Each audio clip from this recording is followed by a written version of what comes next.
চট্টগ্রাম নগরীর কালামিয়া বাজার এলাকার বিরজা খাল দেখে বোঝার উপায় নেই এটি খাল নাকি ময়লার ভাগাড়। বাসাবাড়ির ময়লায় মৃত অবস্থা পরিণত হয়েছে খালের। একই অবস্থা নগরীর আরও ২১টি খালের।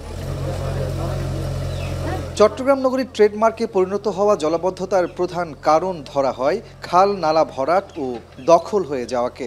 এমন অবস্থা থেকে উত্তরণে বছরের পর বছর সিটি কর্পোরেশন, সিডিএ সহ বিভিন্ন সেবা সংস্থা নানা উদ্যোগ নিলেও মেলেনি সুফল।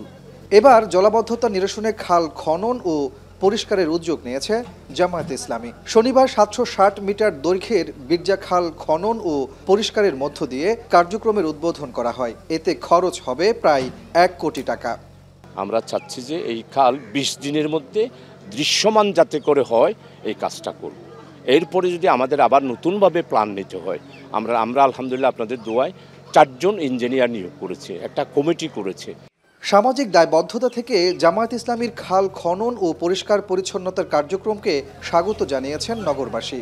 জনগণের দুর্ভোগ লাঘবের জন্য বাংলাদেশ জামায়াত ইসলামী যে কাজটা করতেছে সেটার জন্য আমরা এলাকাবাসীর পক্ষ থেকে ওনাদেরকে আন্তরিক ধন্যবাদ ও কৃতজ্ঞতা জানাচ্ছি। আমাদের এই যে জামায়াত ইসলামী যে আজকে খাল খনন করে যে পরিষ্কার পরিচ্ছন্নতা অংশগ্রহণ করেছে সেই জন্য অসংখ্য ধন্যবাদ। খাল খননের উদ্যোগকে স্বাগত জানিয়ে মেয়র বলেছেন, জলাবদ্ধতা নিরসনে নগরবাসীকেও সচেতন হতে হবে। এছাড়া পরিচ্ছন্নতা কার্যক্রম মনিটরিংয়ে নিয়োজিত থাকবে ৭ জন ম্যাজিস্ট্রেট। ম্যাজিস্ট্রেটরা সেখানে দেখবে যেখানে যার আঙ্গিনাতে ময়লা পায়, যার সামনে ময়লা পায়, যে দোকানের সামনে, যে স্টোরের সামনে, যে বাসার সামনে, যে বিল্ডিংয়ের সামনে, তাদেরকে শাস্তির আওতায় আনবে। জরিমানা, জেল জরিমানা সবই হবে। বন্দরনগরীতে জলাবদ্ধতা নিরসনে ১ যুগ ধরে ১৪,০০০ কোটি টাকার প্রকল্প বাস্তবায়ন করছে চট্টগ্রাম উন্নয়ন কর্তৃপক্ষ, সিটি কর্পোরেশন ও ওয়াসা সহ বিভিন্ন সেবা সংস্থা। এছাড়া জলাবদ্ধতার স্থায়ী সমাধানে ৪ উপদেষ্টাকে বিশেষ দায়িত্ব দিয়েছেন প্রধান উপদেষ্টা। কাজী মাহফুজ, এখন চট্টগ্রাম।